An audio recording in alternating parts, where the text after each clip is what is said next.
This is the Cult Faction Podcast, Episode 4, Time Traveling, Future Dabbling, Mind Unravelling. Superman.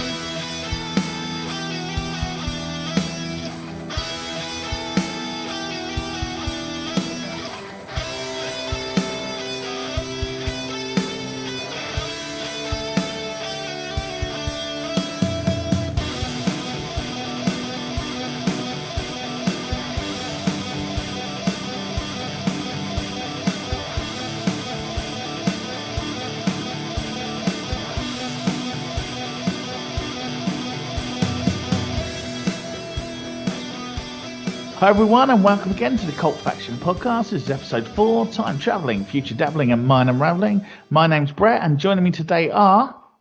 Damien. Paul Hawkins with a bad throat. Oh, Don't milk it.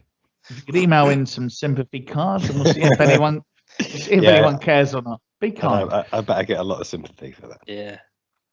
So, it's been a big week. What's everyone been up to? Damien, what's been happening? What's been happening indeed?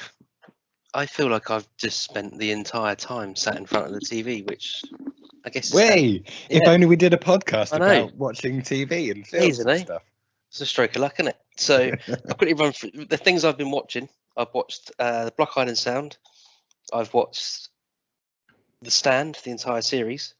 What, the new one? Yep. It's on Stars Play, so it's an add-on to Amazon. I watched Oats Studio Volume 1, which is on Amazon Prime. Watched Marcella, and this is going to shock you to the core. Dino Fury. No, I can see you both sat down, so that's all right. But after last week's superhero rant, Oh my god. you just seemed so Has it gone DC? disgusted. You seemed so disgusted that I didn't like The Boys. I decided to give it okay. another go. No, that's cool. That's cool. So, the last time I only watched the first episode last time, and it's dawned on me the reason why I wasn't overly enamored with it and wasn't overly that keen on it was because I was watching Happy at the same time, and for me, the guy playing I've forgot the guy's name now, Christopher Meloni or Meloni, I'm not entirely sure how you pronounce it. Meloni, yes. Is I should say, although they haven't renewed it, so I'm guessing 2 seasons is as far as it's ever going to go. But Yeah, it got canned. such a perfect anti-hero that I was just comparing him to the guy in The Boys. The Boys. Yeah. So I've decided I've done 2 episodes now. Carl Urban. Yeah, that's the fella. So I've done 2 episodes now. So I'm trying to remove Happy from my thought process when I watch it, and I think that's going to help. And it's definitely watchable. But you're still carrying on. You're 2 episodes in. You're up for a third. Yeah, I'm determined to do. Because the entire normally series. once you Push get through. past the 3rd episode, that's it. You're in for life. Yeah. And I've seen some of the trailers for the 2nd season, and that actually makes it look quite funny. So, yeah. So there's that. What was your verdict on The Stand without giving too much away? It's on my list, but I haven't brought myself to watch it yet. It's obviously better than the 90s sort of mini TV series. thing. Yeah. That was 2-part on it, I think, if I remember rightly. I mean, it's good. It's decent performances from the cast. And if you don't know what The Stand is, it's a Stephen King adaptation. So the story is always going to be good. But I think, as with most Stephen King stuff, the ending is Shit ending. Yeah. yeah, it's just a bit flat. I mean, you know where it's going. I mean, the thing is, like I said, I'd seen the original, well, not the original, whatever you want to call it. I suppose it is original as far as TV is concerned. So I knew what the whole story was and what the ending was going to be. But it's still flat. But it's obviously better than the 90s, and it's in its production values and his acting and everything else. But yeah, it's still a bit flat. But you know that when you go into any Stephen King thing, even Definitely. the It films that are out, they're not. Yeah. But I really do like him. It just gets to that bit where it's like he reminds me of the guy that, the homework's due in tomorrow. So he's written all this great stuff, and then it's like, and the clown was scary, and the clown did this, and I've written this massive book. What do you mean it's due in tomorrow? And then a giant spider appeared. They threw rocks on it, and everyone lived happily ever after. I mean, to be fair, I Spoilers. stopped reading Stephen King books like 20 years ago. not because they're bad, but because sometimes it can just spend like a whole chapter describing a doorknob or something, and you just want the story to progress. But 10 pages of describing what a door looks like. I think that was in Gerald's game. Yeah, I just couldn't take it anymore. So that was it for me as far as reading Stephen King goes. But I'm sure there's lots of people out there that would disagree with me. Thousands, exactly. Millions. But he's also an awesome character actor. I'm just sticking up for Stephen King now before I get hate mail. Yeah, no, he's an awesome character actor as well. I think he's no Stan Lee. No one let's not bring it back around to comics already. The disgust in your voice. What's it called? I put on one of the articles on the website, one of the Mr. Mercedes, which is a Stephen King adaptation on. I think that's on Stars as well. Star Play. That's a good series to watch. I think they've only done 3. I don't think they're doing any more, but they're based on Stephen King's books. So there's good stuff by Stephen King, really good stuff. But yeah, I mean, you need to invest in it, don't you? And that's the problem, as I said, with this later stuff, is it starts to become a bit of a war of attrition, and it starts to be, when you watch the cartoon Lord of the Rings and you try and read the book, and I probably did it the wrong way around. I really wanted to skip through a load of the pages because it's like, well, I don't want to listen to about some weird guy called Tom Bombadil. Do I just skip this chapter or what? Like 2 or 3 chapters of walking across a field for talking nonsense. Yeah, and then later on we got 10 hours of that. Yeah. And some added stuff. That watched it and enjoyed it. Well, they're saying that I watched Lord of the Rings. The Hobbit. One of the Hobbits that's back on TV, so we watched that again. Yeah, they are watchable films, but you just kind of think you did a lot of this in Lord of the Rings and just regurgitating a lot of the stuff. Why, Peter?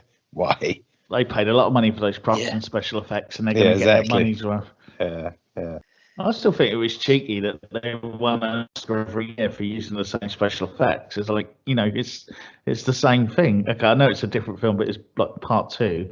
And all they've done is reuse that effect again and just put a few more people in the battle. It's like, can you? Yeah, we've seen it once. That's enough. Yeah, I was like, it's cheating a little bit. I appreciate it's a different film. No. So hold on. Oh, why have we done this? Why have we done this? We're not even 3 minutes in, and we're on Lord of the Rings. So the big battle in Two Towers was in the rain. The big battle in the final film was not in the rain. Completely different special effects. What's that? Control R for rain, Control S for sunshine. So the second one was in the rain at night until Gandalf turns up, and the third one was in the day. Gandalf turns up. You just ruined it, man. Yeah, so spoilers. I thought he died. Spoiler alert for the Two Towers. There we go. Well, there we go. Anyway, The Stand is worth watching. It's on the list. I'm in that thing of like, I will watch it, and it's on there, but I haven't got around to it yet. Yeah, if you've got other things you think to yourself, I'm really looking forward to that. Then that's what you want to be watching. You don't want to be watching The Stand. Fair enough. What else do I say on my list? Oat Studio Volume 1, which is on Amazon at the moment. Yeah, what's that? Explain. So I thought it was going to be like an sci-fi anthology of short stories and stuff like that, a bit like a Twilight Zone or those kind of things. But it's more like a show reel of what the studio can do if someone gives them the money to do it. So there's about 5. No, actually, I think it's about 7 or 8 sort of short. You can't really use the word story because they're like the first one, which is, in my opinion, the best one. I've got it written down what it's called, but I've lost it already. Raqqa. It's almost as if it takes you into the middle of a film where all the stuff has already happened. The alien invasion has already happened, and all that sort of stuff, and it's just like the chunk of the middle of a film. So there's no real beginning, there's no real end. Oh, so like a proof of concept. Yeah, almost. I think I did a bit of reading after I watched it to find out, what it was all about. And it's the studio, the guy that done Chappie and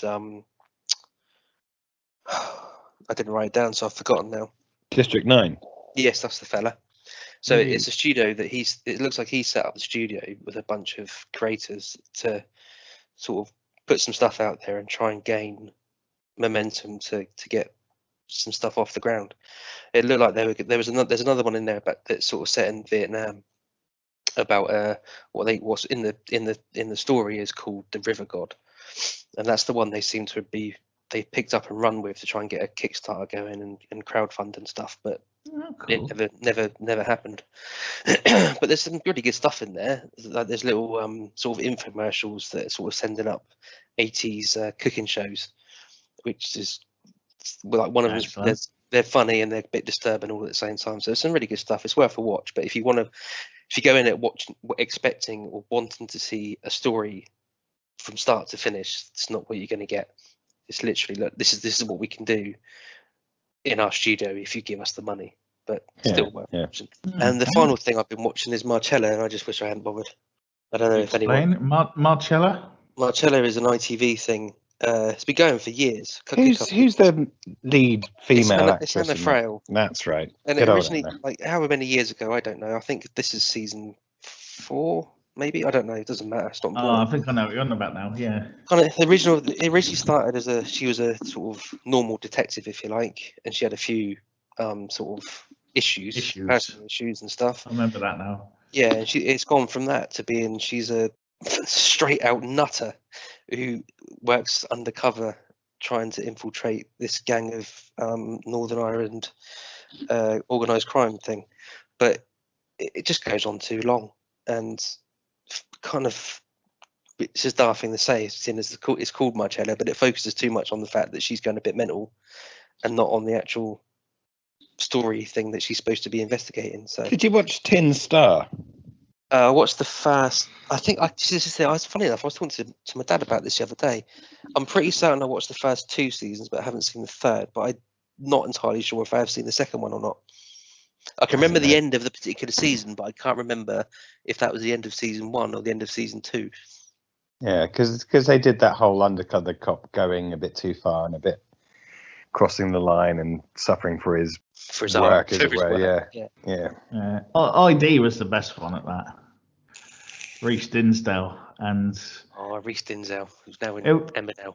Yeah, I know. So's Matey from Life on Mars and Ashes to Ashes. Actually, Reece Dinsdale was in one of Ashes to Ashes, Life on Mars. No, wasn't he, in one episode? He was the dad who abused the daughter or something, wasn't he? Yeah. And I forgot his name. Ray from Ray. You're right. Yeah, Ray's in. Yeah, that's one of the good things from lockdown is where they stopped all the filming of soap operas. We managed to cut back on some of them. So whilst Emmerdale was one of my actual go-to soap operas, we've actually managed to bin that off now. So we're saving ourselves like half hour. Are you sure you want that on record, Paul? I reckon we move on before we turn into the Digital Spy podcast. Yes. Let's move on from that. What have you been watching, Paul, that's not soaps? So I've been watching lots of Teen Titans Go with the youngest. Still into that in the mornings. He's also now into YouTube because the middle daughter is into watching people playing Minecraft. So we're watching lots of Jelly and Slogo Man or something, just play lots of Minecraft. These are kids channels, yeah? Well, it's on YouTube. They're vloggers. Okay. I'm just worried about the Jello and the Slogo. No. Yeah. So and that one where that girl hasn't got a taxi fare. Yeah. So there's lots of that going on at the moment, and I kind of don't get it. But hey, it keeps him happy. I have also. I'm just getting my notes. So yeah, we had a bit of a family film at the weekend and watched Yesterday with Jennifer Garner, and it was about what I thought it would be. It was about an hour and 40 minutes of family fun, gunge and all that mayhem. Watched a British horror film called Sacrilege, which I did a review for, and I think was published this morning on cultfaction.com. Oh yes. Which was a bit of a letdown, I think, because I think it had a lot of potential, But yeah, I won't give anything away. It's all on the review. It just could have been more than some of its parts, and it's a bit unfortunate because, as I said, it could have been a lot better, but unfortunately, it wasn't. Sorry to interrupt. Talking of the you said the reviews on the website, probably worth mentioning now before one of us forgets that there's a competition on there at the moment to win Journey to the Far Side of the Sun on Blu-ray. So anyone who's interested in entering that might want to check that out. You can carry on now, Paul. Great classic film. If you want to do the hard sell, Brett, then I was saying, if you haven't seen it, it stars Roy Fiennes, who you might remember from The Invaders. The Invaders. That's the one. Yeah. So great film. Very parallel earthy if you're into that sort of stuff, which is also a little bit of a spoiler, but oh well. It was made in the 1960s. It's been out a little while now. Yeah, it's been out a while. Got to be an embargo at some point. Yeah. So great film, and very much ripped off from into the modern day and forgotten about. They took it and they threw it away. But yeah, competition's online now. Check the details. Back to you, Paul. A little bit of a surprise.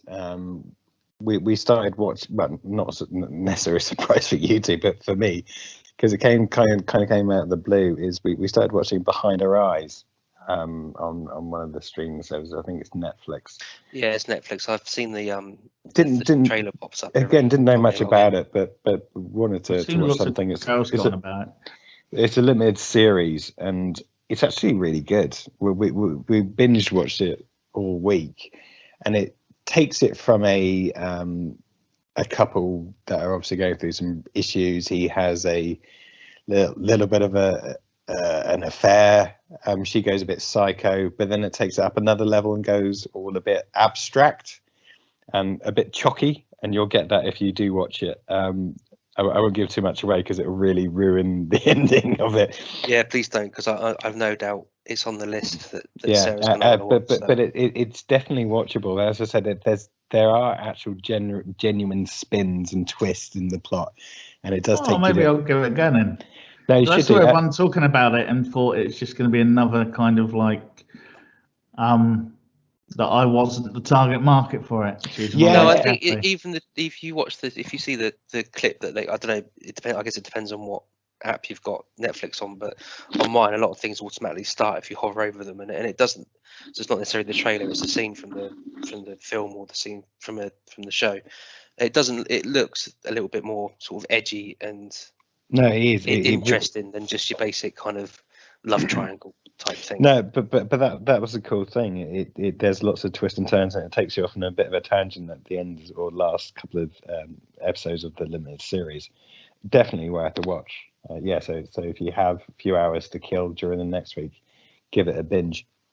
The other one just started watching as well, even though it's probably finished on BBC now, but we're doing it on catch up, is Bloodlands with James Nesbitt, where he plays an Irish detective. Yeah, we've got that recorded, if that's the right word, plus. Yeah. And series linked, I don't know. And the kids say these days. It's James Nesbitt doing what he does best, being James Nesbitt. But it's a character that he just plays so well. As this cop that's gone through a lot of trials where he lost his wife to, I think it was an IRA killing a few years ago, and there's maybe a serial killer or the repeat offender that's come back to kill off some new people now, or to cause strife out in Northern Ireland. And the first series is quite good, but you can see it's building up. And it's got James Nesbitt, who's really just bloody watchable. Let's face it. Yeah, that's true. I really like him, but I feel like you could get a bunch of shows he's been in and put a different episode from each one on and just watch him in order, and it would still make sense. Well, yeah, but then he did The Hobbit, which is completely different. So coming full circle, he does do other characters. But there's always like, my wife's dead, my wife's cheated on me, my daughter's been kidnapped, my wife's been killed in a car accident, I'm friends with John Thompson. It's just that sort of. Like, Yeah, I but feel sometimes there's nothing wrong with that, you know. I know he plays it well, Oh. but I'm just saying, like, Well, as a show, you're gonna it's the diss same. Liam Neeson next, Jesus. Yeah, so that's that's my week in TV and film, as well as a few random stuff that I've been streaming, which is not even worth a mention, so I'm not going to. Fair dues. That's a good job you didn't then. And what about you, Brett? I'll be honest, I haven't actually been watching that much. So I haven't actually had time. Life has been horrible and made me do work and things. I have been watching Resident Alien still, and that is a must-see TV for anyone. So you need to get on that. It's on Sky With One in Alan the UK. Tudyk. Alan Tudyk. Well, I think every episode we've said his name different, but but he's really good anyway. It's Steve the Pirate. He's an alien. I want to tell more about it, but it's an ongoing story. So it's not like one of those sitcoms where every week it resets again and off you go. It is an ongoing thing with revelations and little twists and turns and some great observational comedy through his eyes. He's very, very good in it. I've also Solar Opposites is doing very well on Disney Plus. Is that really series. watchable? Do I actually need to give this some effort to get? But the first three, I think the first three episodes I've watched about 10 times each. Oh wow! And then I just keep going because there was no. I'm assuming that wasn't because someone was strapping you down, making you watch them. No more than usual, but it's just when they're dropping it weekly as well. It's just like you're like, oh, I want to watch that again. Oh, there isn't a new one yet, so I'll just keep going through. And again, that does there are little threads starting to unravel, like of ongoing stories and that as well. So yeah, it's very good. And also, I sat down because me Blu-ray came through, and I've been watching Doctor Who: Terror of the Autons. John Pertwee at his best, Mr. Wurzel Gummidge himself, back when he was still Doctor Who. And I'll be honest, I never thought of it before, but that man was a bit of a pimp in his day. The threads he was wearing. Yeah, he's got the full Jason King thing going on in this series. I remember, he's just got that, like the ruffles, the collar. I was going to say, it's the ruffles and the sort of velvet. The suave, jackets he's got that going on. And basically the Autons are coming, the Master's in it. It's the first appearance of Roger Delgado as the Master. And again, he plays it with just the pure kind of evilness. He's not even doing nudge, nudge, wink, wink. He's going in classic villain. I'm evil and you'll respect me. Ha ha ha ha. He doesn't quite do the laugh, but it's full on proper sort of villainous and not sort of nowadays where I'm a villain, but I'm a bit cheeky as well. Ha ha. It's just like, no, I mean, is this the season where it was almost all set on a military base with the it was. You could either describe it as the series where it was basically all set in one place, or you could call it the season where Doctor Who was banished to Earth and couldn't go anywhere else. Oh, okay, right, yeah. But yeah, it's that season. And there's some creepy shit in it. I'll be honest. Even the effects here and there are a bit weird, and you can sort of obviously it's very dated. I think it's about 1977, something like that. So it is a bit dated, but there's some weird. There's still some weird, disturbing bits that take place. And I remember watching the old Doctor Who on Sunday mornings when they were probably on Gold or whatever they were years and years ago, and they are really watchable actually. Particularly as there was nothing else on Sunday morning, which probably helped. That always does help. And the interesting bit of this episode, the Autons were using some sort of space plastic. At one point, someone gets attacked by the plastic, and it goes over their mouth, and they can't breathe. And the Doctor has to zap it with something and pull it off. And what, you mean cling film? No, it was like proper thick plastic. It wasn't that bad. No, it was thicker than that. But the whole thing was like, beware of plastic. Plastic is evil. Plastic's bad. Doctor Who was telling us back then to get rid of the straws. Yeah. No one listened. Doctor Who, he knew it. He was there. That were him. He was always trying to 40 years for those straws to be banned. Yeah, and all that. Yeah, plastic is bad. And, the terrors that could come from plastic. It was there. And we didn't listen. And that's pretty much all I've been watching, really. Oh, That, to right, be fair, okay. that's about five. That was about 5 or 6 episodes in a row. So it's just. What about then? Oh, moving on to the news items, we've had a few new things coming out this week. What did people think of The Nevers? Do you want to give us a quick synopsis for the watchers about what The Nevers is about?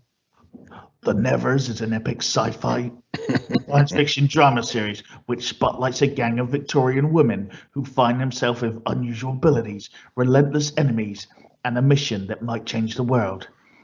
In the last years of Victoria's reign, London is beset by the touched people, mostly women, who suddenly manifest abnormal abilities, some charming, some very disturbing. Dun, dun, dun. Yeah, so it's like Mary Poppins cross between X-Men. Yeah, basically, isn't it? I'm going to say it now. In the current climate, I don't think being touched is the best word they could use to describe this. Yeah. But they fought back. To be fair, from the trailer that we saw, these women, are full-fledged ex-women, aren't they? And now you've said that. I don't think you can say ex-women either. Ex-women. You got magical powers. Why do you want to say ex-men? If it's an ex-women, you're inferring that they're no longer women. Oh, I remember when life was simpler, when you could say things that didn't. It's a minefield. Well, I think what you said there, Brett, about being touched, I think maybe that's why Joss Whedon left the production when he did. I don't know. You don't reckon they changed it after that to that, do you? Just as a as a little little dig. Don't know.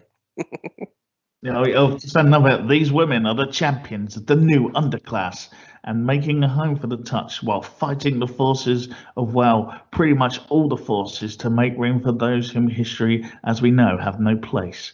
As I said, it's like suffragettes on steroids. I don't know. I wasn't blown away by this one compared to some of the other trailers that we're going to talk about.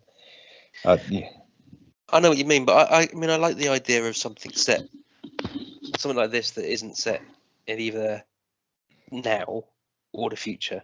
Yeah. So going back, it's not by any stretch of imagination an original idea. It happens all the time, but it's at least what we've got out at the moment, it looks a bit different. Yeah, and it had that steampunk kind of vibe to it as well. Exactly. Yeah, I'll watch the first one and give it a go and go off that. Yeah, no, go. It's definitely. I'll push record on that one and see what happens and have a look. For me, it's more Sunday night viewing as opposed to Saturday night viewing, but I'll definitely be watching. Okay. Can you expand on that? I'm intrigued by what that actually means. Isn't it Sunday night when you're at home on your own? No, it's like Saturday nights where you want your big blockbuster. Sunday nights more of the box of magic or box of delight, whatever those types of things were. Like the Golden Compass type films. Oh, really? Box of magic. Yeah, like you've got your old magic kit from when you were 12 years old or something. And Sunday you get your old magic kit out. You do some little tricks and stuff. No, for the kids. It's got that kind of Golden Compass type vibe to it, as opposed to I know what you mean. Which I guess is why they put Doctor Who on a Sunday as opposed to a Saturday. There's a logic to what you've said there, Paul. I'm with you now. Yeah. It just didn't quite sound right at the start. And it never normally does when I say it. You made it sound dodgy. Yeah. It's always in the edit, Damien. Good luck with that one. Yeah, just leave it as it was. I think there's a lot that need to be edited on that last segment. Okay. We're going to get sued with Joss Whedon to start with. Not when it's released, we won't. Don't even mention releasing Joss Whedon in the same sentence. With your magic wand. Right, moving on. What's next, Brett? I was just trying to do a leg one, trying not to laugh. Okay, next up that can't drop this week, we had the trailer coming up for Them, which is an upcoming terror anthology that's premiering April the 9th, 2021 on Prime. It comes from Little Marvin and is executive produced by Lena Waithe, and it's going to explore terrors in America beginning in the 1950s, where it follows the Emerys, a black family who moved from North Carolina to an all-white Los Angeles neighborhood during the period known as the Great Migration. The family's idyllic home becomes ground zero, where malevolent forces next door and otherworldly threaten to taunt, ravage, and destroy them. Verdict? Looks all right. I mean, it's got everything you would expect from a. The trailer's got everything you would expect from this kind of series. You know, kid in front of a closet, a razor blade to the throat, corridors with flashy lights, and then there's I'm sure there's even a sort of shot from in a basement looking up at you know, someone switching the light on from upstairs. So who knows? I mean, I'm a real sucker for sort of anthology horror stuff. So like American Horror Story, Channel Zero, that kind of stuff. So although I was trying to rack my brains with the series that was on Sky last year, where again it followed a black man that was traveling to the Midwest or something. Lovecraft Country. Yeah, Lovecraft. Yeah. That's exactly what I thought. And it felt very much like that, but as opposed to him going off on a road trip, it was a family coming into Stepford.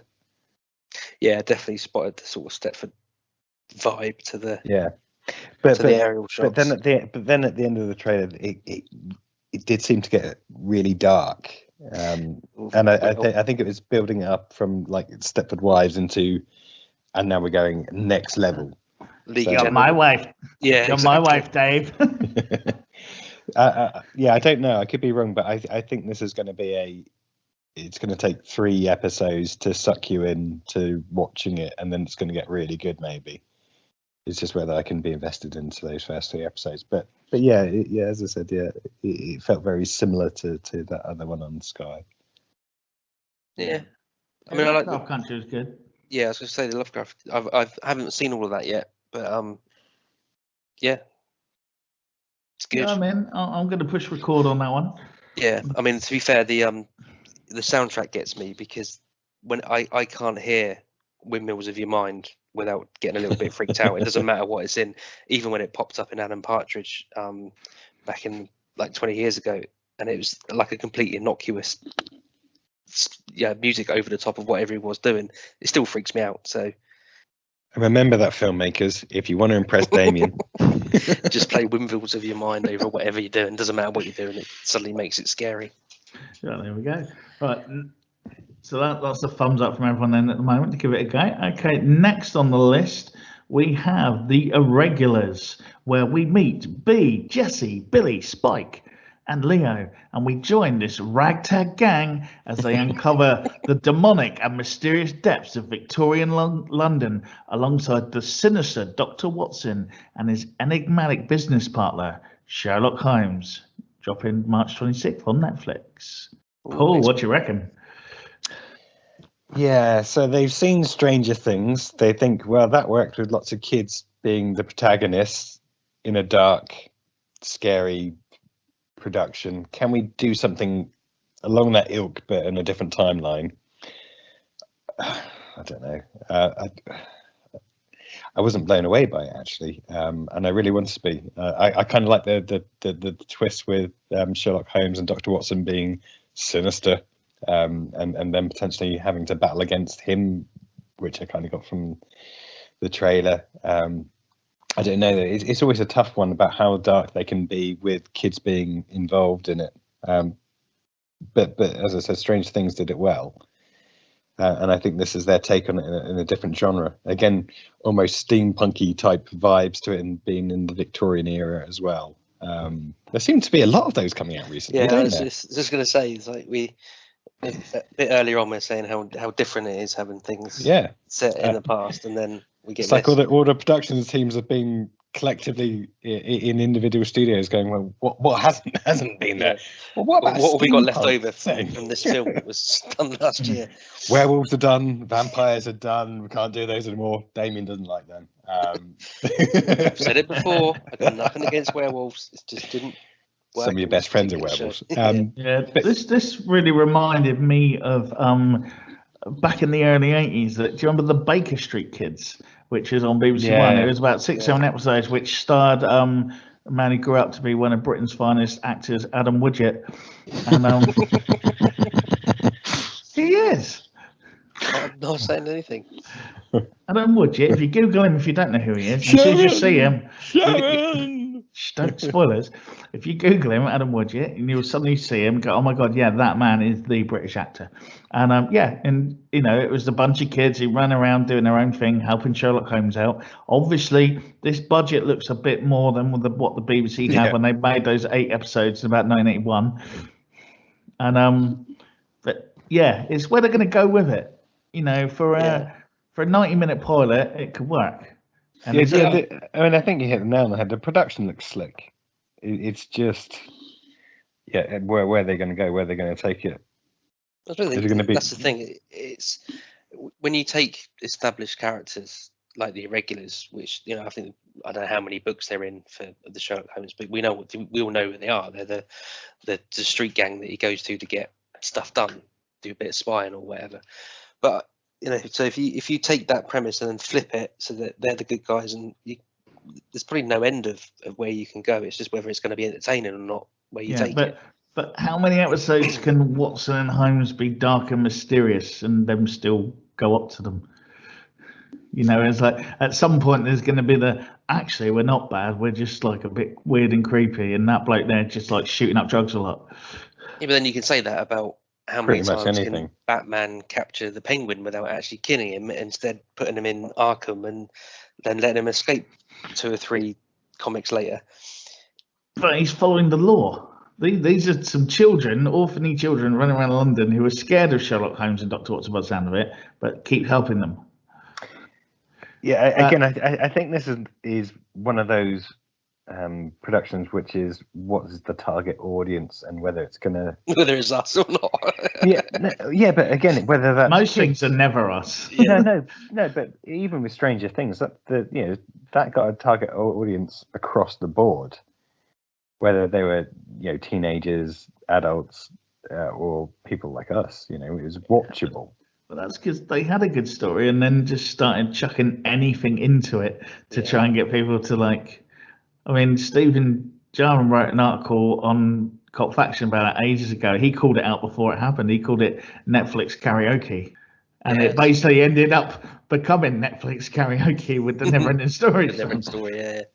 And at the time, I was like, it's a bit harsh, but actually it's becoming that. And I like Stranger Things, don't get me wrong, but at some point, by the time we go back, these kids are going to be 25. So it's going to be like a real American drama. They're going to be 25 playing 10 and 12 at school. Come on, Sullivan, let's go and get some egos. But, I think there's an audience there. That's what they're going for. I'll probably wait and see what people say about it and then probably give it a look. I don't know if I'll be rushing to record it or play it on the day. Yeah, I've added it to my list, to my Netflix list. But that doesn't mean it's going to get a watch anytime soon. I put it on my Netflix Victorian steampunk list. Oh, fair enough. Right, next on our list are the segue. Nice. The second trailer has been released for Zack Snyder's Justice League. I'm actually starting to get really excited about this, and I really hate myself for it. I really am, though, and maybe it's because the lack of cinemas. You're allowed to be. No, I know, but I think where the first one just let me down so much. I just don't want to build up my own internal hype for this film because I've been let down in the past. But yeah, I'm actually really looking forward to it, and the initial reviews have been out as well from those people that get access to big budget films before anyone else does, and the reviews are looking good. They say it's nothing like the original, it blows it away, which we all kind of thought it would do. But yeah, I actually really want to watch this. And again, it's a proper 4-hour-long film, and I know we said that in the pilot episode. But yeah, it's a full-on get a bottle of wine or popcorn and whatever, and sit down and enjoy. Get a bottle of wine with your kids and watch it. Well, yeah. Well, they'll be in bed, but yeah, no, it's a proper block. It should be a proper blockbuster film. That yeah, we can all get engrossed in, Damien.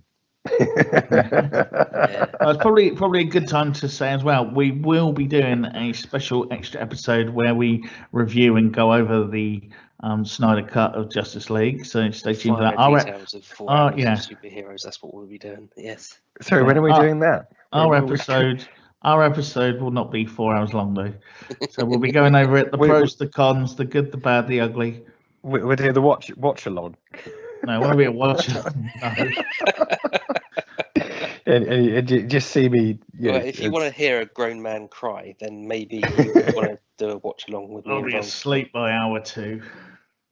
See me descending to a drunken stupor by the third hour. I can't wait to see the same thing again from a slightly different angle. No. Well, this is where I am lucky because I haven't seen the original in inverted commas. Whatever okay, so that can be your angle going in then. I guess that's what I can say. This is my angle. Is that I haven't seen.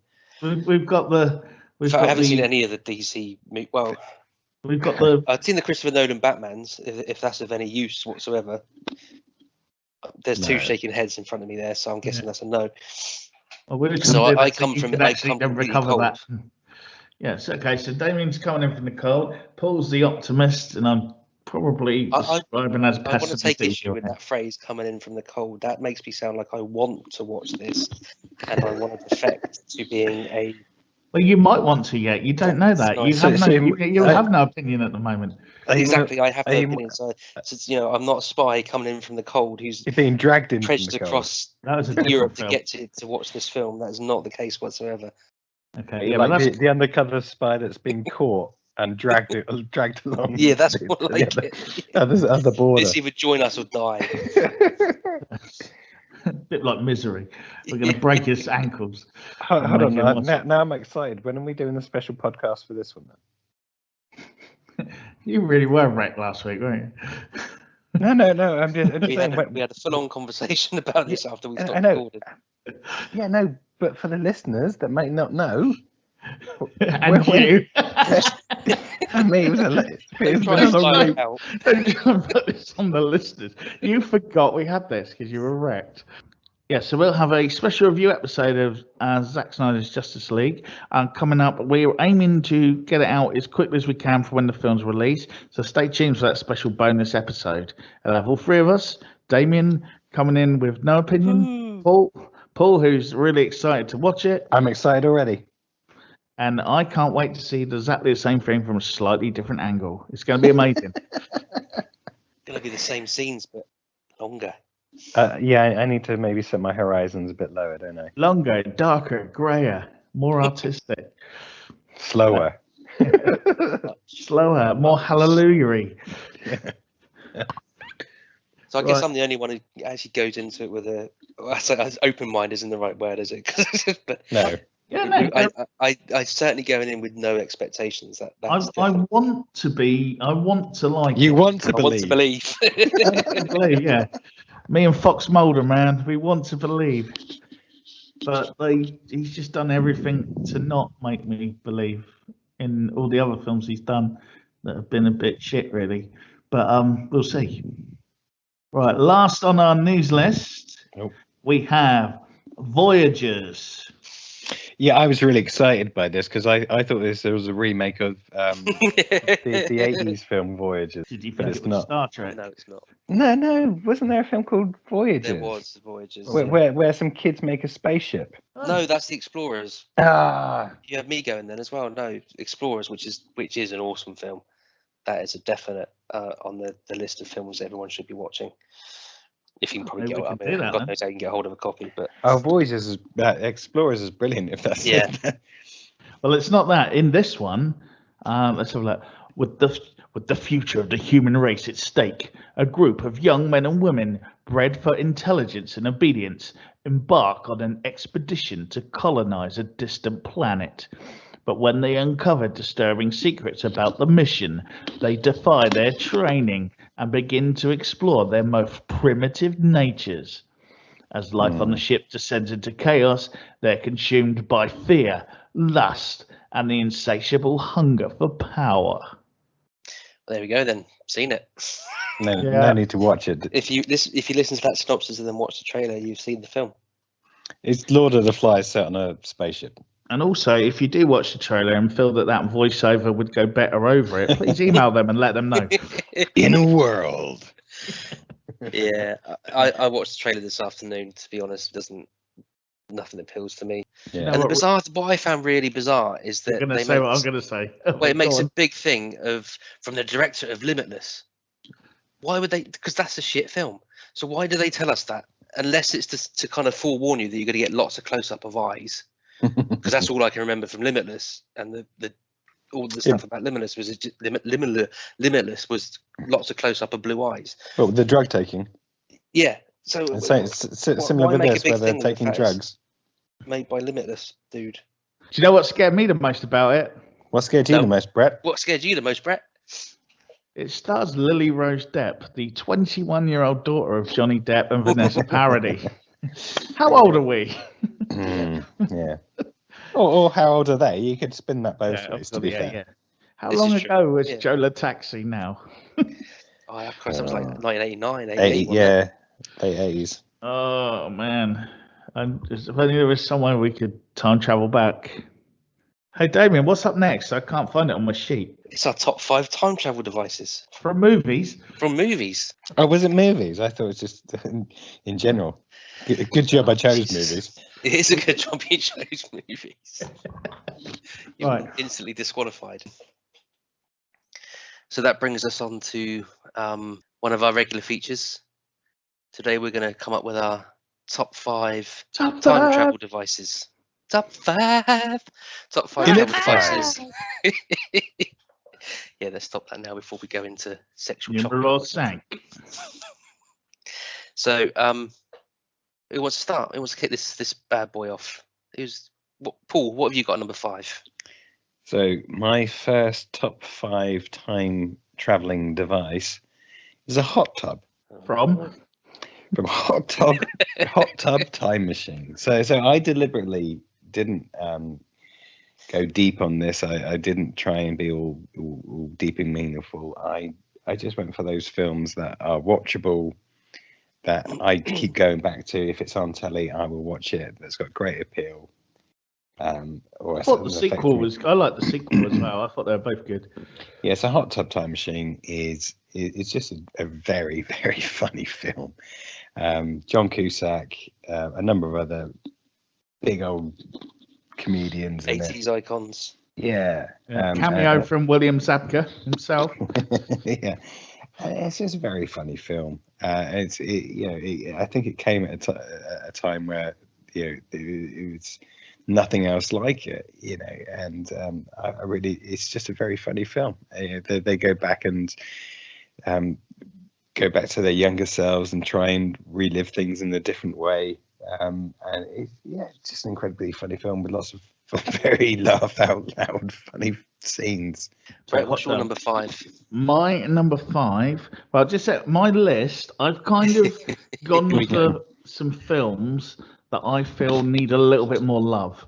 There are films out there that are obvious ones. I've gone for ones that are around. You probably heard of them. Maybe it was on at 11 o'clock late at night on one of those channels a bit further down, and you thought about watching it, but instead went for just to watch that on Dave.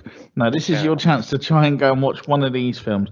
So my number 5 is the Time Travel Belt from the 1966 film Dimension 5.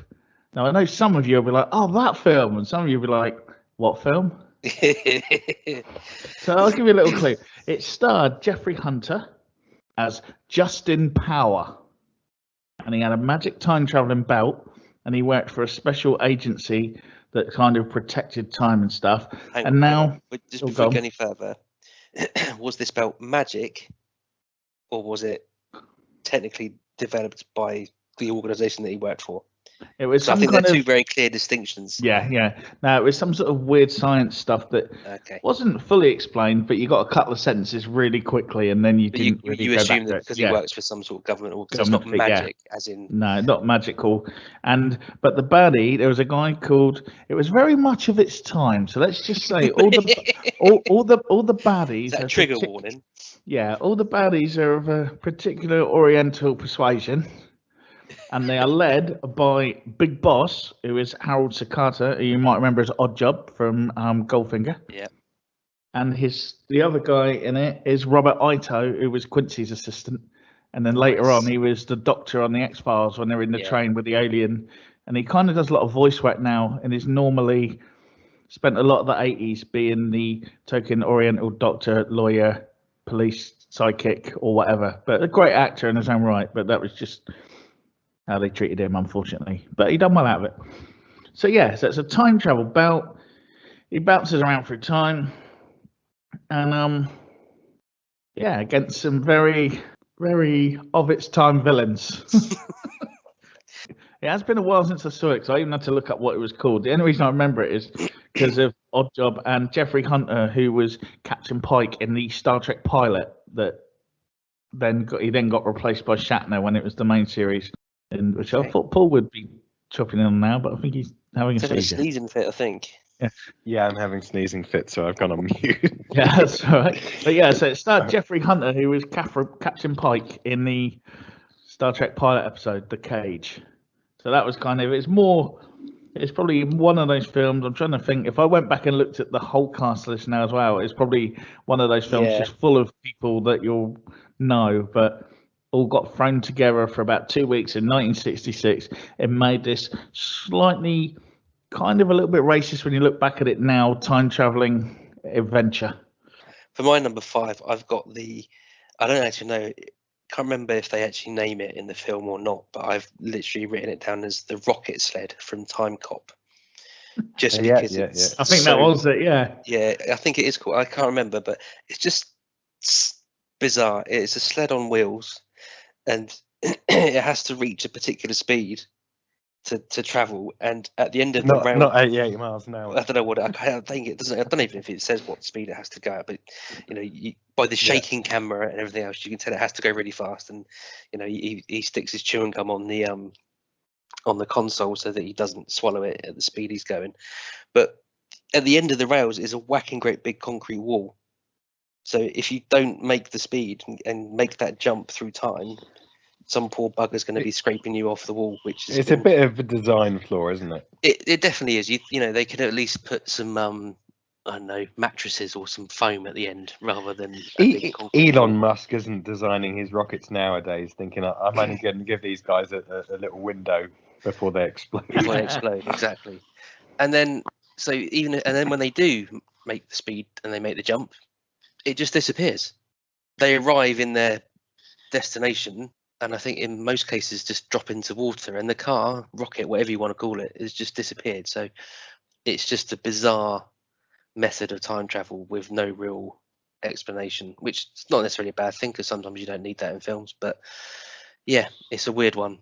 But the ultimate thing that actually made sure it got onto my list above what will be some very honourable mentions is the fact that the guy actually heading up the project is Bruce McGill, who is Weird Ernie / the barman in Quantum Leap.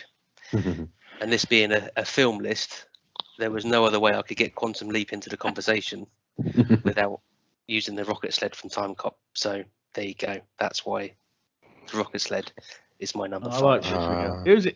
He was in MacGyver as well. He's in loads of things. Wasn't he the sheriff in My Cousin Vinny as well? Yes, I think. He's not the sheriff. No, yeah, you're right. Yeah, he is a sheriff. You're right. Yeah.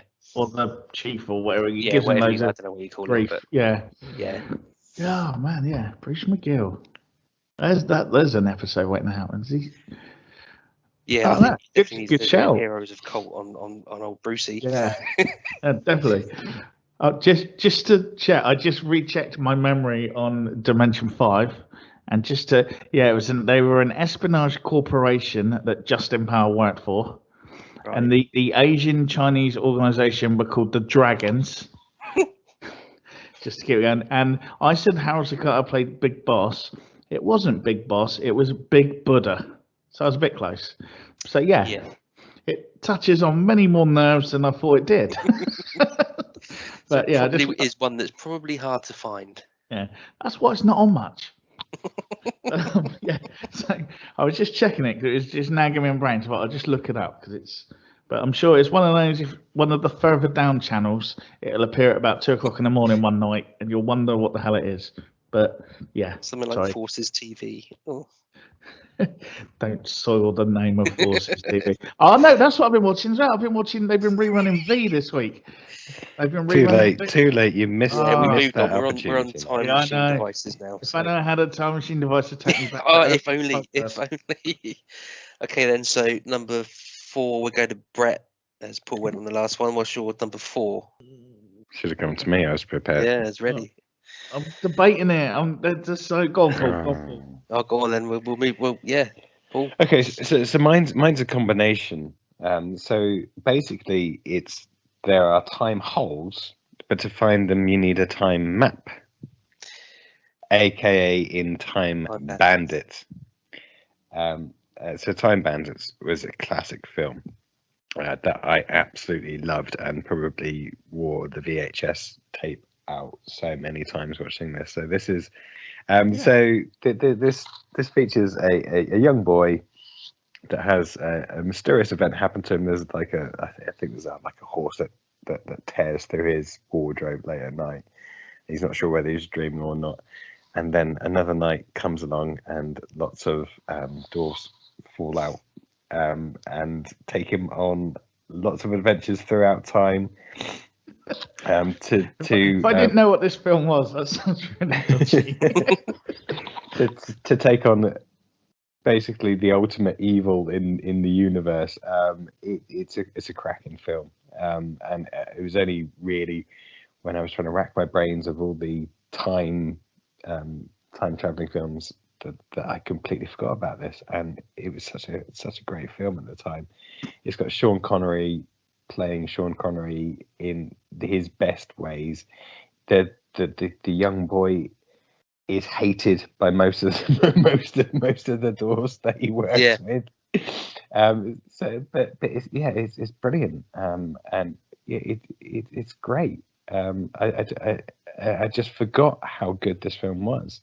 I think it's good, and I mean, also you got the fact that it also seems to travel to other dimensions. It's not just time travel, because you got ogres and stuff in there as well. So and it was back in the 80s. An all-round great fantasy film. Yeah, but it was back in the 80s when they did really good fantasy films. They weren't reliant on phenomenal CGI. It's kind of that Willow vibe to the fantasy feel to it. But it's Terry Gilliam, isn't it? I think it. Yeah. And it's got his kind of weird sci-fi fantasy take on it as well. And that's missing from a lot of films nowadays. So that's why I went for it.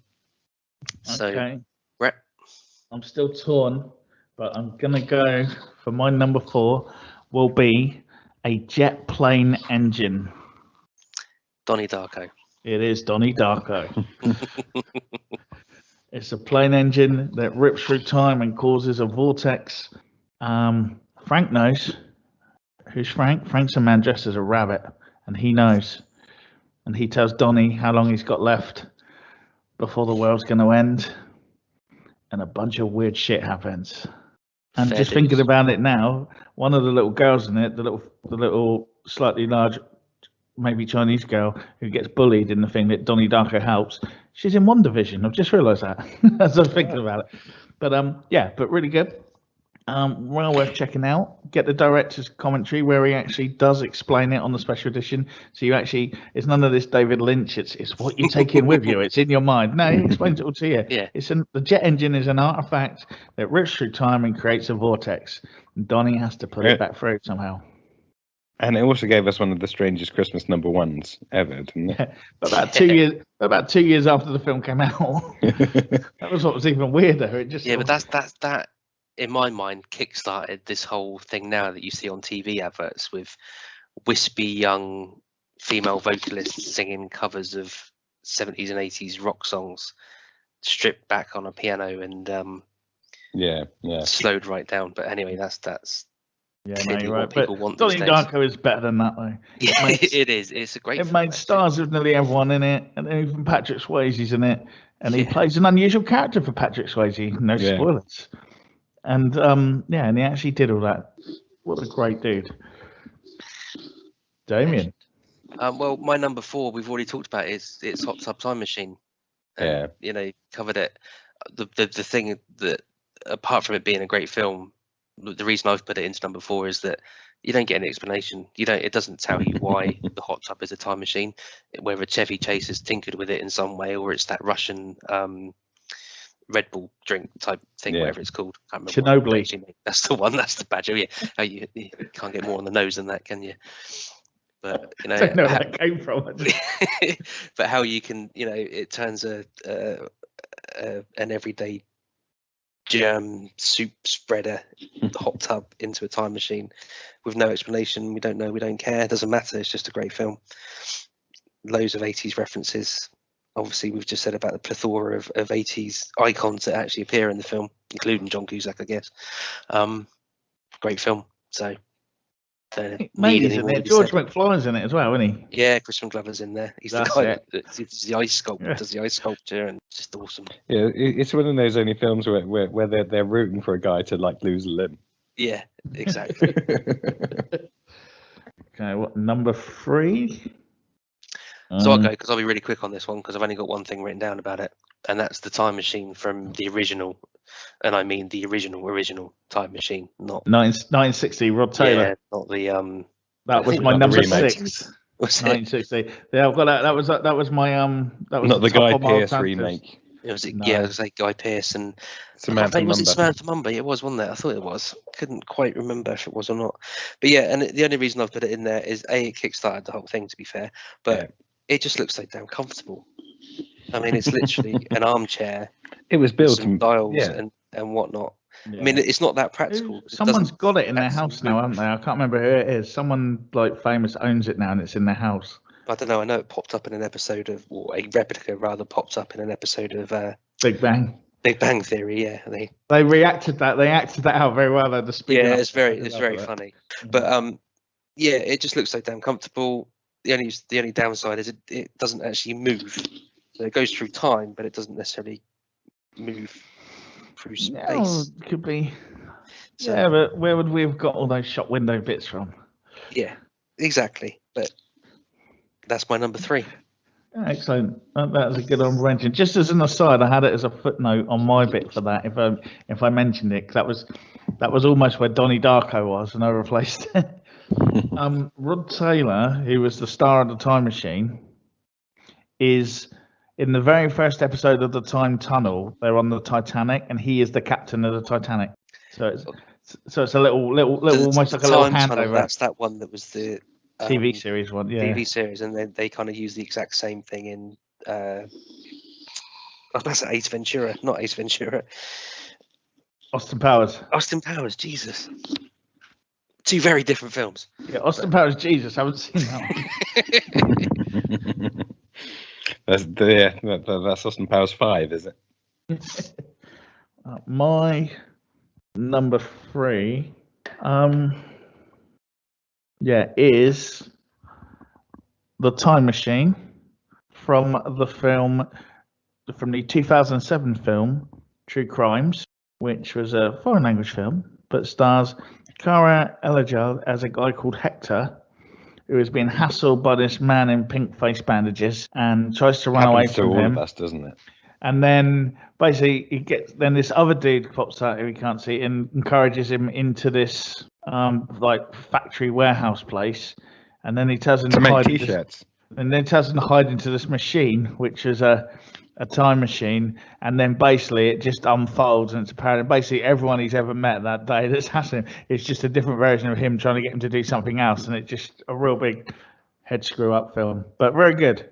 It does resolve itself, but it turns out he's the guy chasing himself, who's chasing, and it's just all him at different stages, all converging, and they were trying to stop him to do something or not do something, or depending on where they are in that point in time. So basically it's a whole chain reaction of events, cause and effect, that sort of thing. Cool. But it's a really good film that you should all check out. Yeah, 2007. It's on the Cult Movie Essentials and cultfaction.com as well. Plug.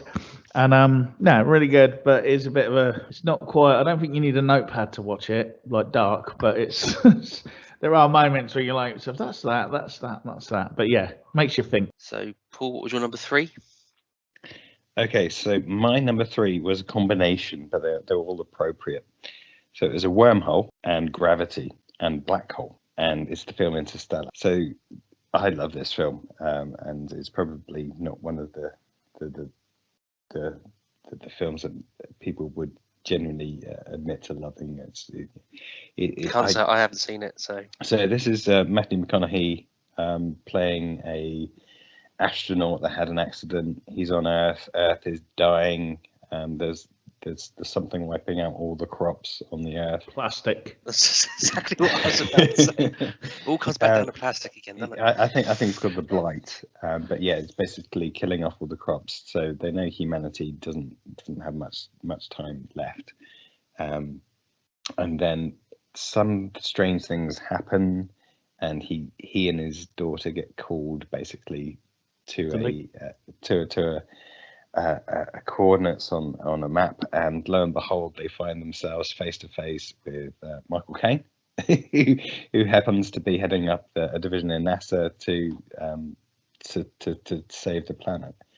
And Matthew McConaughey has to go off into space, has to leave his daughter behind, and in doing so, he has to go through a wormhole.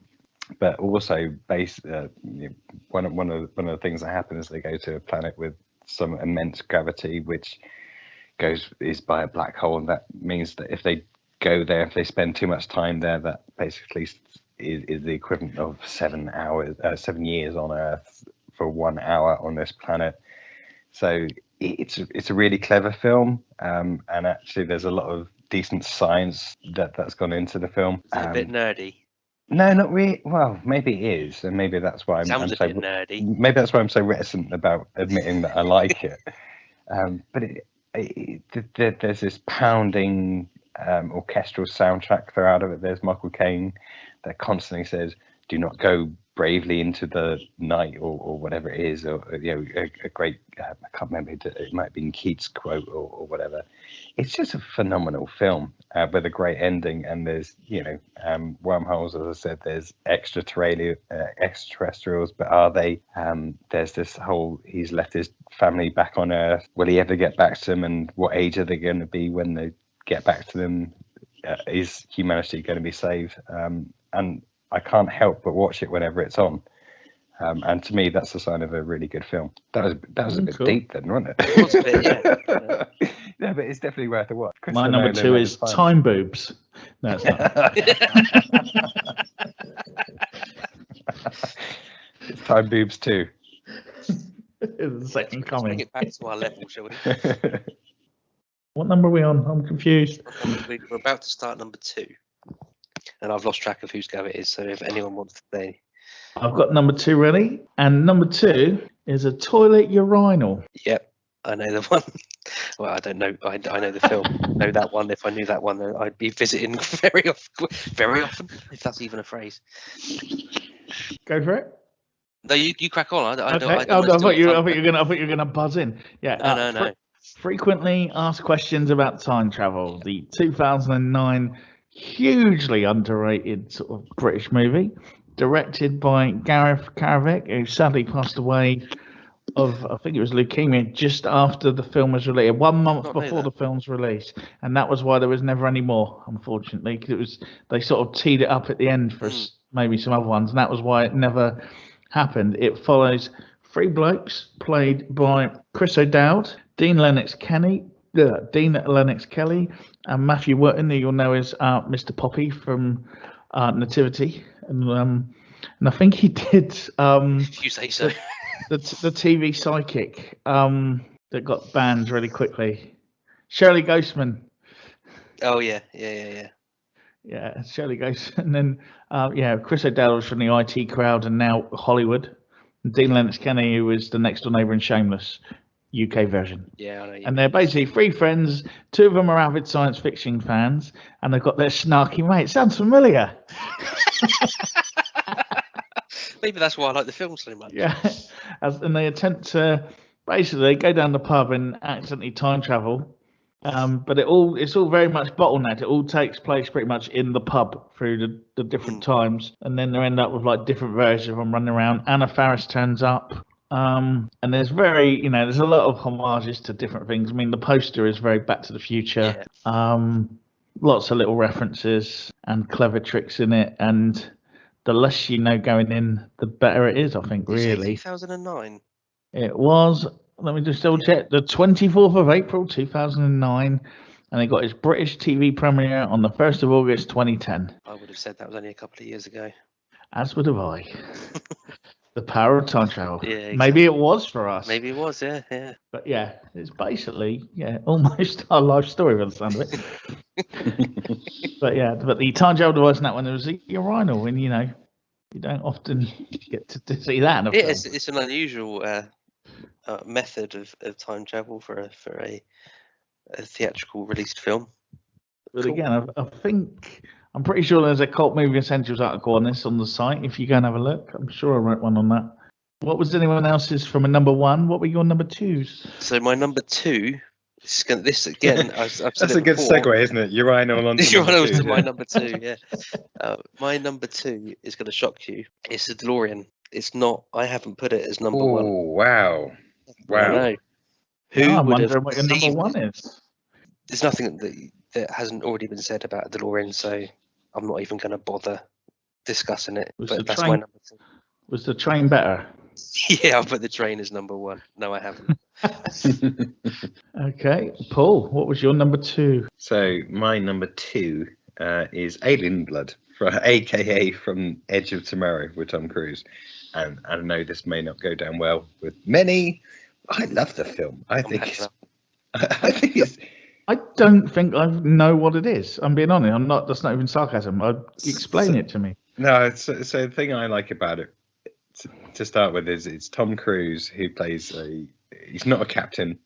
Don't think he's like a colonel, because I was looking at top 5 captains in films the other week, and he didn't come up. So I think he plays a major or a colonel or some sergeant or whatever. But he really doesn't want to go to war, and he's basically doing the rounds, doing the pub. The news shots that he's the face of the army, but he doesn't want to be on the front line, and he basically has to go on the front line because he doesn't want to, so he gets court-martialed basically, or he would do, and he's made to go on the front line with the grunts, and he ends up dying on the first day when they go to invade the beaches and try and take back land from the alien invaders. But in doing so, he gets sprayed by blood, and that basically makes him repeat the day in Groundhog Day fashion. So basically, this is the one flaw in the aliens' way of working is that this blood from this particular alien makes them the repeat over if it's in your system. So he has to carry on reliving the day, again Groundhog Day fashion, until he can find a way of beating the aliens, and it takes him from being this war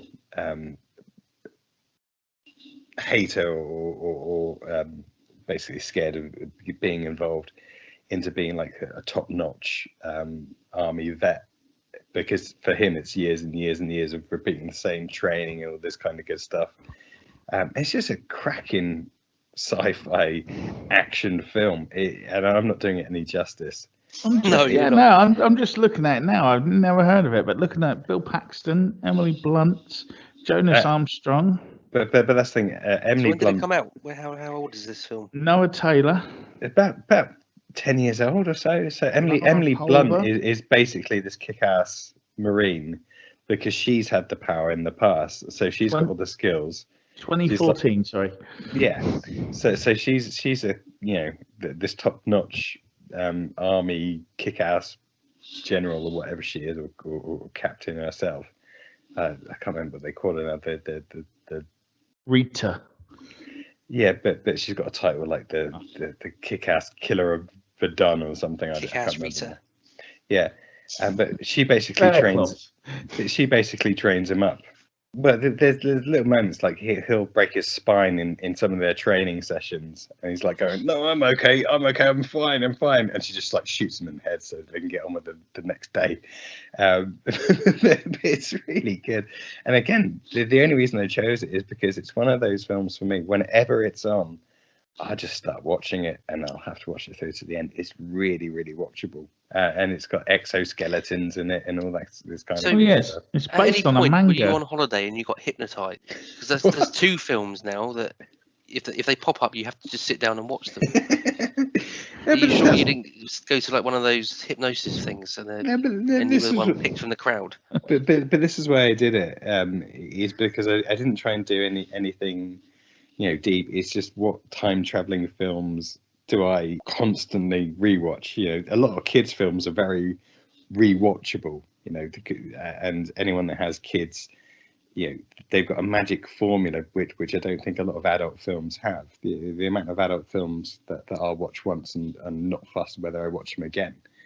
But there's a good formula for something that is repeatable and rewatchable. And for me, Edge of Tomorrow is one of those films, and I think they're even looking at making the second film. It says it's based on a manga, so just having a look. Just look at it now. I've never heard of that one. You've enlightened me. But definitely watch it. And don't let the fact that Tom Cruise is in it put you off. He does. It already has, I'm afraid. Sorry.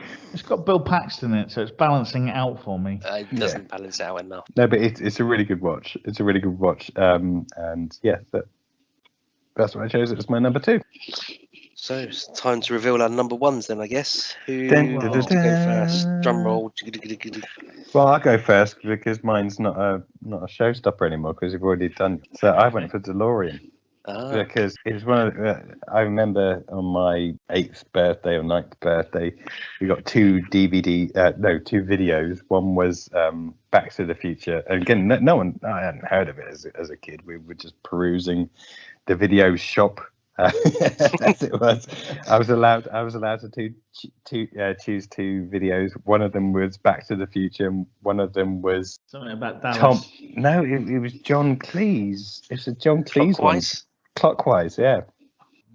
And I just remember watching Back to the Future and just being absolutely blown away by it. And then putting Clockwise in and thinking, what's this Back to the Future rubbish? Well, by that point, I was probably playing with my Mask toys. But yeah, I mean, it was just phenomenal, and it blew me away. And the car was so cool. But yeah, it's just such a classic series of films, and it's just a timeless. Cool. Okay, my number 1 is the USS Aldrich, the American warship from 1943. Paul's wincing. Have you worked it out yet? It's from the Philadelphia Experiment, the 1984 movie. Yeah, no, I'm just surprised that you chose it. That's all. It is the best time travel film that no one's ever watched. Whoa, you say that?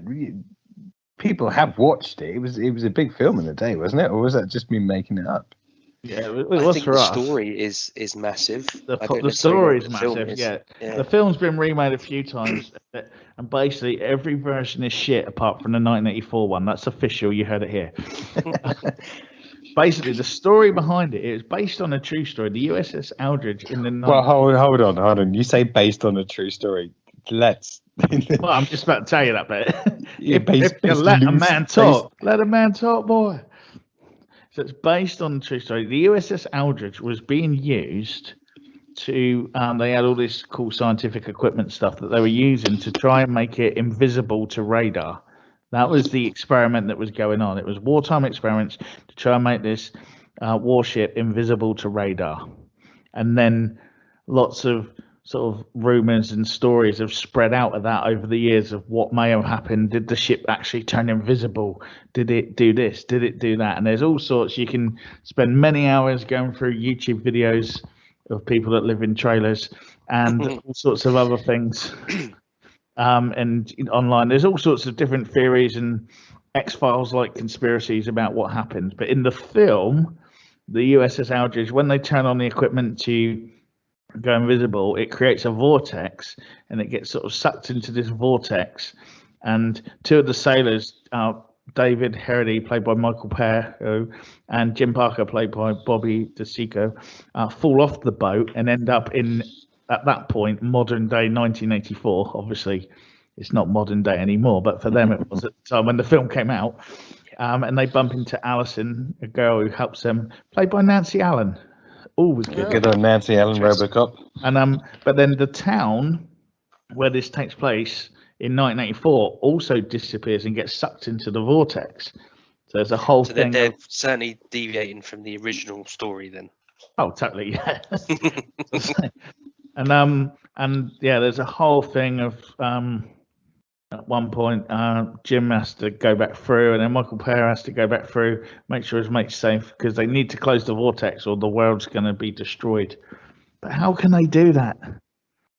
We'll find out by watching. It's a great film. It is one of those, again, that turns up on ITV at about midnight, 1 o'clock in the morning every so often. I've not seen the film. I know the story.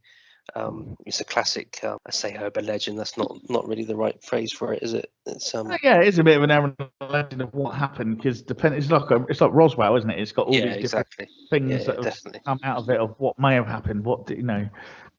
But I mean, the basic fact was the USS Eldridge they were trying different equipment to make it turn invisible to radar. What else happened that day? I don't think they've ever declassified. Yeah, I mean, there's accounts of people when they did the initial experiment and sort of finding themselves almost like welded as part of the ship and stuff like that. Yeah, they melted or something, didn't they? Or radiation or something, yeah. Because of the shift and like something like they moved but the time didn't, or I don't know. There's a lot of weird accounts on it and stuff, but okay, interesting. If you are genuinely interested in finding out more about that, there's a podcast I listen to called Astonishing Legends and they've done a deep dive into that experiment. It's about 2.5 hours long, this podcast, but it's really interesting. So there you go. If you want to, I might look that up shorter myself. than one of our podcasts. It's definitely, yeah. It's. We'll try and get a link for the show notes for that. Yeah, I'll see if I can dig out, because they do loads of stuff like that, so it'd be hard for me to find, but I'm sure I can dig it out from the podcast feed. Okay, well, I'm intrigued now, Damien. What was your number one? So what trumped the DeLorean? I'm trying to think. Die Hard, Back to the Future fan stroke collector stroke someone who has to watch the film at least twice a year. It's Max, or to use his full name, the Trimaxion drone ship from Flight of the Navigator. That was one. I'm the navigator. Exactly, purely based on the DeLorean is obviously it's iconic. Is I've said it. There's nothing more you can say about it, and you've waxed lyrical well as well. So, but the reason it trumped is because it's actually a character within the film. It's not just a device. The alien or whatever. It's all just part of the story, and it's just a great family film. And when I say family film, I mean in the true sense of the old-fashioned family film that the family can sit and watch, not a cartoon that's aimed at kids and got a couple of laughs in it for the adults just so you don't get too bored. It's a proper family film in the same vein as like Goonies and others like it, the Explorers, even that kind of. It's in that kind of vein of films. Yeah, no, it's a classic film. I remember he popped up a little while ago, didn't he? He robbed a bank, didn't he, the kid? Yes, that's right. He did, yeah. I remember that popping up. And the main female actor turned into a monster. No. Is it Sarah Jessica Parker? Yeah. Isn't it? Yeah, okay. Yeah, I was right. Yeah. I'm only going by what Kim Cattrall said. And then, there was loads in it, because Paul Rubens was the monster. Paul Rubens was the Max, wasn't he? Pee Wee Herman was the I could tell computer. you. I don't know. Well, he turned it. The vocal. Yeah, he did turn into Pee Wee Herman. Yeah, I was going to say that actually. It's strange you mentioned that. Even if it wasn't the main actor, his vocal certainly went into it after he downloaded some human isms. Yeah, Paul Rubens was that shit. Mate, he went to prison. I'm trying to think who else is in it now. That's all I can remember. I'm sure someone. Let's just have a look. See if there's someone random in it who's like massive now that may not have been then. But yeah, no, it was a great film. It's one of those films that it was a weird start because you're watching a kid get kidnapped in a Disney film or whatever, or a kids film. It was Disney, wasn't it? No, Yeah. I don't know. I Yeah, couldn't tell you. But that's what I it's- mean when I say it's a Disney family now. film. Yeah, 100% going to be Disney film now. But We're all it isn't now. now when you see a film advertised and they say a great film for all the family, what they actually mean is it's a cartoon that you can sit and watch with your kids and not worry about any swearing or Yeah. bad language. This was a time when family films were family films. They had an engaging story that appealed to adults, but all the for want of a better term, the whiz bangs kept the kids entertained at the same time. And it was one of those things as well. It wasn't just sci-fi. It wasn't just comedy. It was one of the ones that made you draw on the heartstrings as well. Even little bits where he comes back and finds his little brother as an adult and all this kind of stuff, and then at the end of it where he's back to being a little brother again. Take him back at the right time, don't they? At the end. Yeah. There's a reason. It's a good film. Something to do with he doesn't want to risk taking him back to his original timeline because traveling in the past could kill him or something like that. But he decides to take the risk anyway. And of course, he manages to smuggle, whether intentionally or not. The cute little alien Thing. Yeah. I can't remember if that's intentional now. It's been quite a while since I've seen it. But Well, judging by his later record, I'd say maybe he did steal it. I think it was one of those things because did it happen? Was it a dream? Was he unconscious? And then he finds a little alien. Yeah. And then knows it was real. Exactly. Oh, So that's an brilliant. all-round great film. No, that's a great top fives there. And we pretty much, apart from a couple of crossovers, we all came out with different stuff. So, they're there to be checked out, people. Go find these films, watch them, listen to them, share them.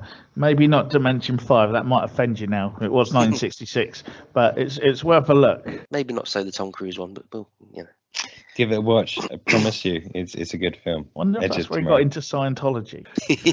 Okay, so we've got any honor? I can't speak now. Any honourable mentions? Oh, I But had the one I didn't go for. Oh, sorry, Brett. I didn't mean to speak. No, over go. you. That's right. Go for it. Well, the one I definitely didn't go for was the TARDIS. And Yeah. And the thing that bugged me about it, not the fact that it was bigger on the inside than it was on the outside, is the fact there was a police box. And that always grated on me, because how could you go back in time, forward in time, being a police box from the 1960s? It got stuck. It got stuck in that, but it's The chameleon circuit got stuck. I'd say the comedian circuit is broken. No, I but know but but it just stands out like a sore About thumb. the archway, something arch.